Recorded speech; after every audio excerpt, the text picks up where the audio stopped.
On est avec notre correspondante à New York, Elisabeth Guedel. Elisabeth, l'ambiance doit être assez étrange au siège des Nations Unies.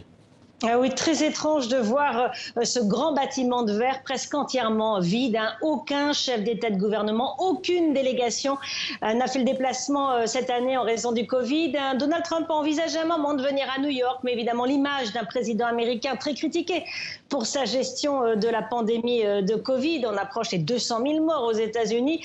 Eh bien, ce président sur une tribune devant une salle quasiment désertée serait évidemment une image désastreuse à l'approche des élections présidentielles. Donc cette 75e Assemblée générale n'a pas été reportée pour autant. Les chefs d'État de gouvernement ont été demandés d'envoyer leur discours enregistrés plusieurs jours à l'avance, ce qui va empêcher des discours qui vont se répondre. Ça a été le cas parfois les années précédentes. Là, évidemment, ça sera très figé dans le temps.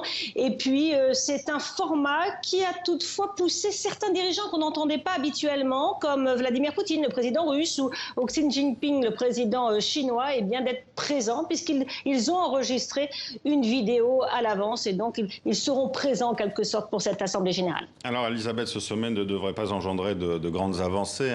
Les Nations Unies n'ont d'ailleurs pas prouvé grand-chose sur la crise sanitaire. Oui, exactement. Ce 75e anniversaire des Nations Unies est marqué par cette crise planétaire et on l'a vu depuis le début de la crise de la Covid. Il n'y a pas eu de politique mondiale trouvée.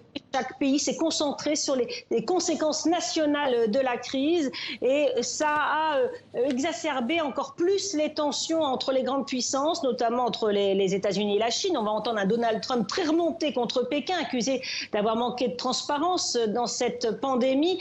Il va plaider encore plus pour l'America First, l'Amérique d'abord, encore une fois, à 6 semaines du scrutin présidentiel. Et puis les tensions entre les États-Unis et les Européens sur le dossier iranien. Vous savez, Washington a imposé à nouveau des sanctions contre l'Iran, ce que refusent de faire les autres pays signataires de l'accord de 2015 sur le nucléaire iranien. Bref, c'est vraiment une institution paralysée et le manque de contact lors de cette Assemblée générale, de contact en personne, bien évidemment, ça ne va pas inciter à l'action de cette vieille organisation de 75 ans.